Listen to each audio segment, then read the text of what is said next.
Russian President Vladimir Putin has held talks with his Chinese counterpart over the Korean Peninsula a day after U.S. Secretary of State Mike Pompeo visited the Chinese capital.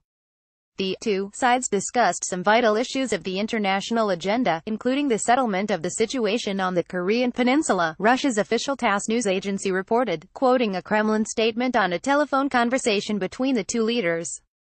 According to Chinese media reports, President Xi Jinping said China and Russia firmly supported each other in safeguarding sovereignty, security and development interests of both sides, adding that the two nations have been working hard to defend peace and stability of the region and the world. China last week hosted the summit of the Shanghai Cooperation Organization, SCO. Putin and Xi expressed satisfaction over the event's outcome. On Friday, the Russian Foreign Ministry issued a statement calling for a swift removal of all unilateral sanctions against North Korea in the wake of the summit between the U.S. and North Korean leaders.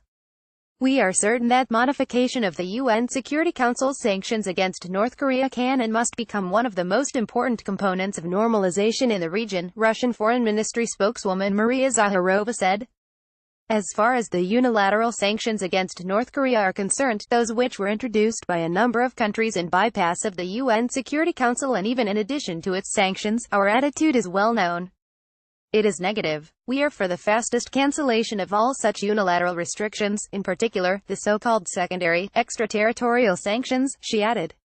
U.S. Secretary of State Mike Pompeo visited Beijing on Thursday, 2 days after the historic talks between U.S. President Donald Trump and North Korean leader Kim Jong-un. U.S. Secretary of State Mike Pompeo shakes hands with Chinese President Xi Jinping as they pose for a photograph at the Great Hall of the People in Beijing on June 14, 2018. Photo by AFP. Pompeo stressed that tough sanctions will remain in place against North Korea until its complete denuclearization. The U.S. Secretary of State said President Trump has been incredibly clear about the sequencing of denuclearization and relief from the sanctions. Pompeo said step-by-step sequencing meant that denuclearization will take place first, and will then be followed by sanctions relief. The statement issued at the end of last week's Kim-Trump summit provided no details as to when North Korea would renounce its nuclear weapons or how the dismantling might be verified. Pompeo welcomed Beijing's important and positive role in promoting denuclearization in the Korean Peninsula and the successful convening of the historic meeting. China also called the summit important and great start. Of course, it takes a process to resolve the Korean Peninsula nuclear issue. We hope the United States and the DPRK will implement the consensus reached at the summit, continue to make concert efforts, and have positive interactions, said China's Foreign Minister Wang Yi at a joint press conference with Pompeo on Thursday. Wang underlined that the Korean Peninsula's nuclear issue cannot be resolved without the support and participation of the relevant parties. U.S. Secretary of State Mike Pompeo and Chinese Foreign Minister Wang Yi prepare to leave after a joint press conference at the Great Hall of the People in Beijing on June 14, 2018.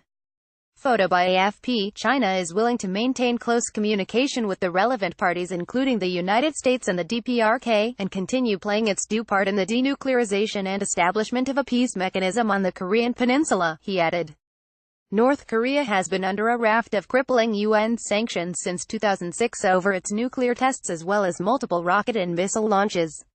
Pyongyang has firmly defended its military program as a deterrent against the hostile policies of the U.S. and its regional allies, including South Korea and Japan.